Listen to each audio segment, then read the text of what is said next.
Alright, welcome back traders. This is Lastly Spoken. Okay, ये video काफ़ी important होने वाला है। अगर आप एक बिगिनर हैं तो आपको ये पता होना ज़रूरी है कि एक PIP यानी पिप क्या होता है फॉरेक्स मार्केट में। तो इसको जानने के लिए मैंने चार्ट लिया है US डॉलर और इंडियन रुपीज़ का। ये जो चार्ट है फ़िलहाल ये 1 मिनट टाइम फ्रेम का मैंने यहाँ पर पिक किया हुआ है। ठीक है, चलिए समझते हैं PIP क्या होता है। पिप बोलते हैं इसको शॉर्ट में, जिसका पूरा नाम है परसेंटेज इन पॉइंट्स। ठीक है, अब PIP यानी पिप एक छोटे से एग्जाम्पल से समझते हैं। इसमें आपको मेरे कंप्यूटर स्क्रीन पे थोड़ा सा ध्यान से देखना होगा। ठीक है, ये कर्सर आपको दिख रहा है, दिख रहा है। इसके राइट साइड पर आप यहाँ पर ध्यान दीजिएगा। Let me draw here. यहाँ पर कुछ पॉइंट्स दिख रहे हैं। ठीक है, इस पर आएंगे हम थोड़ी सी देर में। चलिए इस पर हम बाद में आएंगे, तब तक के लिए एक छोटा सा एग्जाम्पल समझते हैं। ठीक है, अभी आप प्राइस चेक कीजिए कितना है। जो ये रेड डॉटेड लाइन शो कर रही है ये है प्राइस, जो है यहाँ पर green one. Just a moment, this one, ये मार्केट का करंट प्राइस है। अगर आप US डॉलर और इंडियन रुपीस का देखेंगे तो एक US डॉलर अभी है, थोड़ा सा यहाँ पर आपको देखना होगा। मैं इसको जूम करता हूँ आपके लिए, जस्ट अ मोमेंट।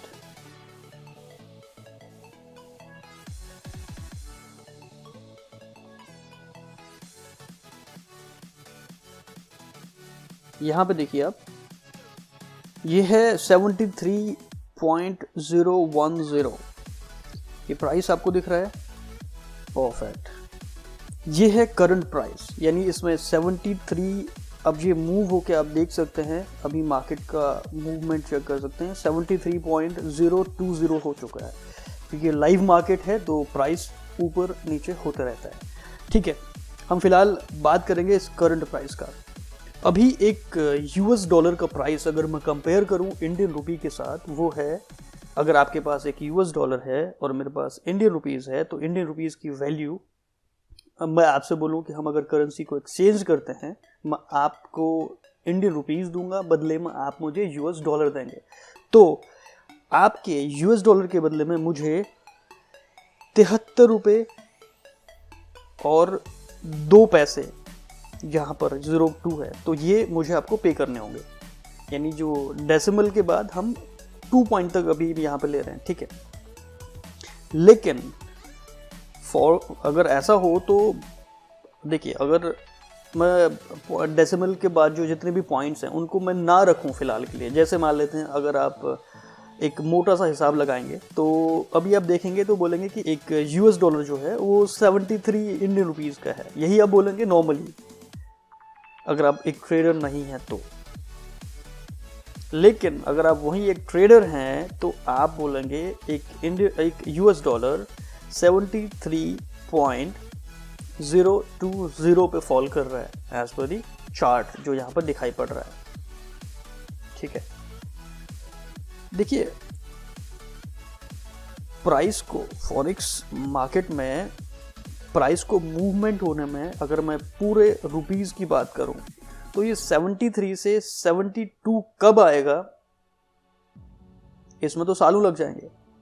इवन अगर आप देखें प्राइस का मूवमेंट, अगर मैं यहाँ पर चार्ट देखूं, यहाँ पर डेली का, चलिए मैं आपको एग्जांपल से समझा देता हूँ। ठीक है, ये मैं डेली चार्ट यहाँ पर पिक कर रहा हूँ। ओके, यहाँ पर डेली चार्ट है ये। ठीक है, एक कैंडल डेली टाइम फ्रेम को रिप्रेजेंट कर रहा है। ठीक है, अगर मैं बात करूँ 74 पे, आप कर्सर को ध्यान से देखिए और इस एरिया में प्राइस को देखिए। ठीक है,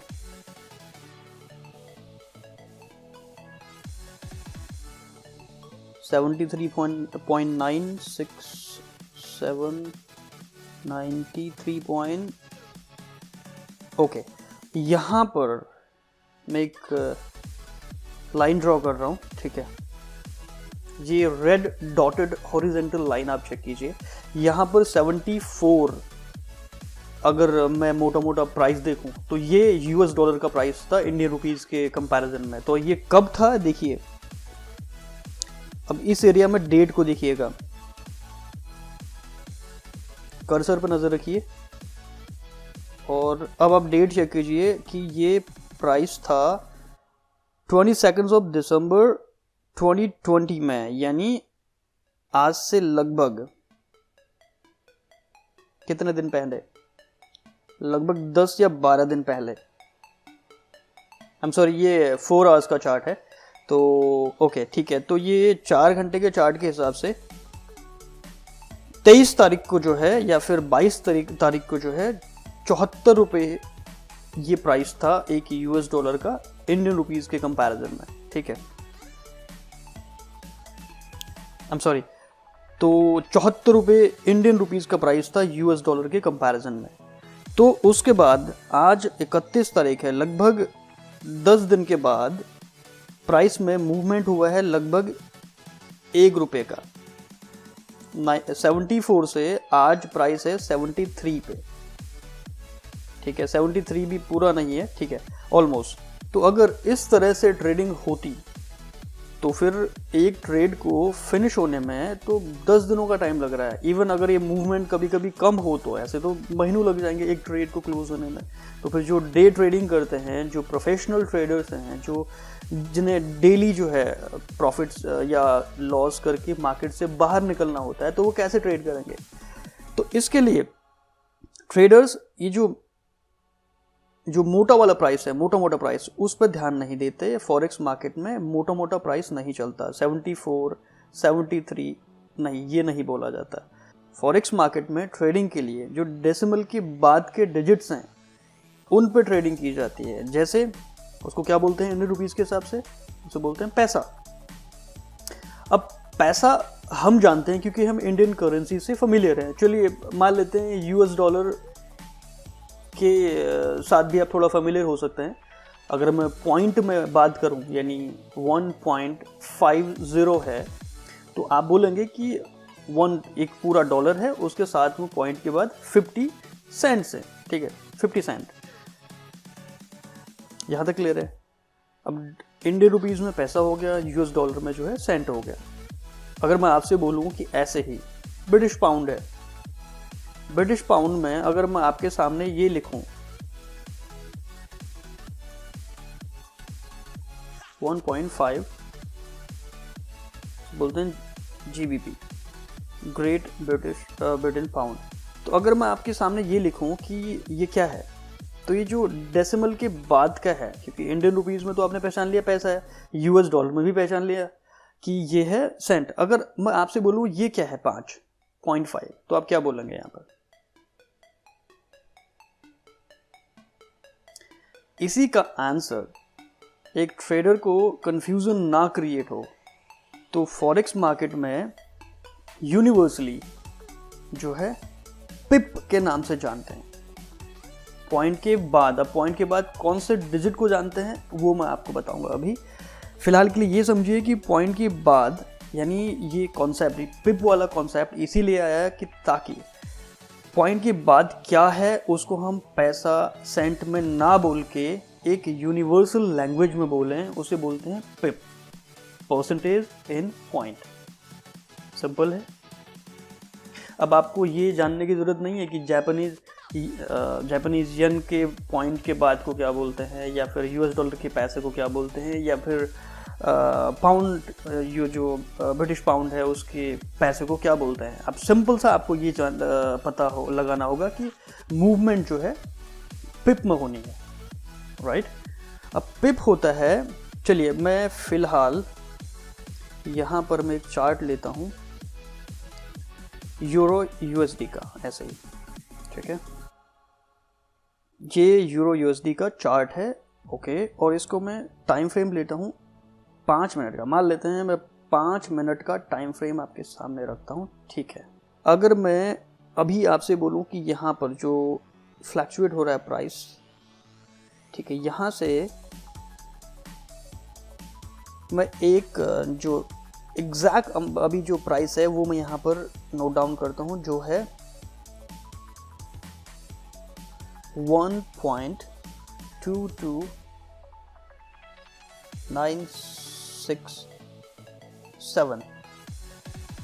अब फ्लैक्चुएशन में मत जाइए मार्केट के, मान लेते हैं ये अभी प्राइस है, ठीक है, यानी 1 यूरो का प्राइस है 1.22967 यूएस डॉलर।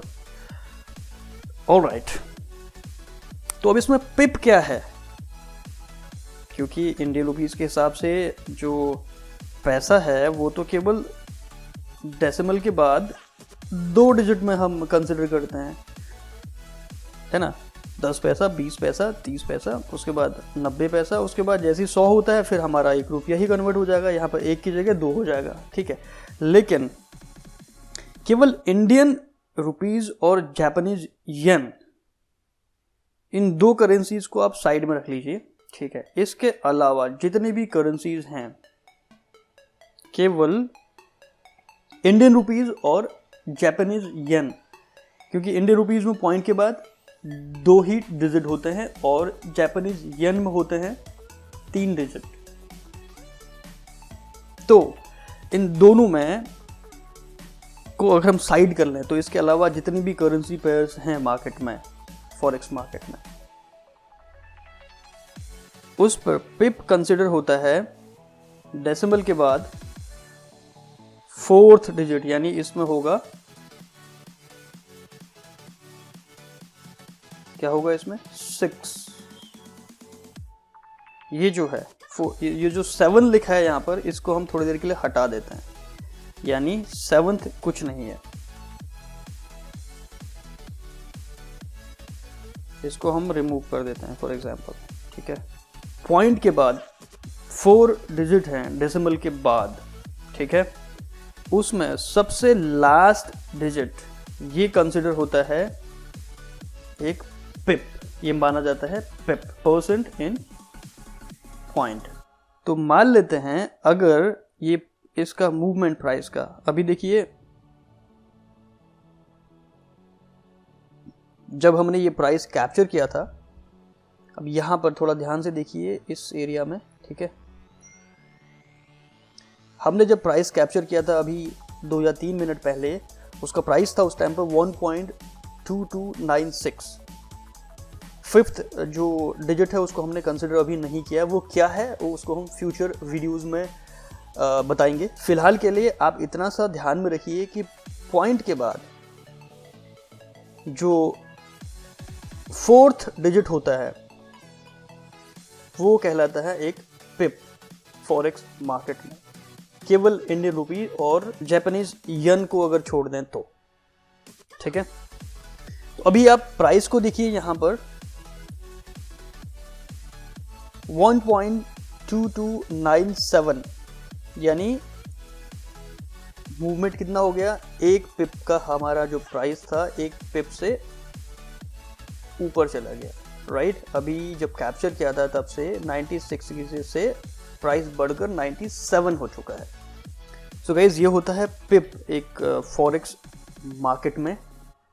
ये इस पर ट्रेड, क्योंकि फ्लैक्चुएशन अगर पिप में होगा तो बहुत जल्दी होगा, राइट, और जल्दी अगर फ्लैक्चुएशन होगा तो जल्दी आपके ट्रेड्स प्रॉफिट में कन्वर्ट होंगे और जल्दी आपके ट्रेड लॉस में कन्वर्ट होंगे।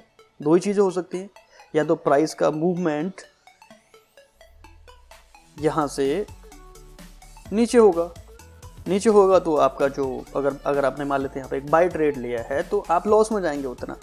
यहीं अगर प्राइस का मूवमेंट अपर डायरेक्शन में है तो आप अगर बाय ट्रेड में है तो आप उतने पिप से प्लस में जाएंगे, प्रॉफिट में रहेंगे, राइट। परफेक्ट। आई होप ये पिप क्या होता है फॉरेक्स मार्केट में अब आपको परेशान नहीं करेगा, ठीक है। और ये कैसे, इस पर ट्रेड कैसे की जाती है, किस तरह से आगे लॉट साइजेस सिलेक्ट करने होते हैं, एक पिप की वैल्यू कितनी होती है फॉरेक्स में लॉट के हिसाब से, वो हम सीखेंगे। वो बहुत इंपॉर्टेंट वीडियो होने वाला है, प्रॉबेबली अगले कुछ दिनों में हम वो कवर कर लेंगे, ठीक है। तब तक के लिए आप डेमो ट्रेडिंग कीजिए और मार्केट में जो मूवमेंट है या फिर प्राइस का मूवमेंट या फिर चार्ट पैटर्न की एनालिसिस या जो बिहेवियर है मार्केट का वो आप रीड करने की कोशिश कीजिए, और वो तभी पॉसिबल होगा जब आप चार्ट को बार बार देखेंगे, ठीक है, और एक बड़े टाइम फ्रेम में देखेंगे। 5 मिनट का चार्ट नहीं, आप डेली चार्ट उठाइए, उसके बाद मार्केट का मूवमेंट चेक कीजिए, ठीक है। सो आई होप अगर आप एक बिगिनर हैं तो इस वीडियो से डेफिनेटली आपने कुछ सीखा होगा। अगर हाँ तो स्मैश कीजिए इस लाइक बटन को, वो मोटिवेट करता है हमें इस तरह के कंटेंट जो है क्रिएट करने में, ठीक है। बाकी चैनल का मोटो है आपको फॉरेक्स ट्रेडिंग या किसी भी ट्रेडिंग में मास्टरी दिलवाना। So with that said, this is your coach Lastly Spoken signing off. Have a wonderful day ahead. Happy trading.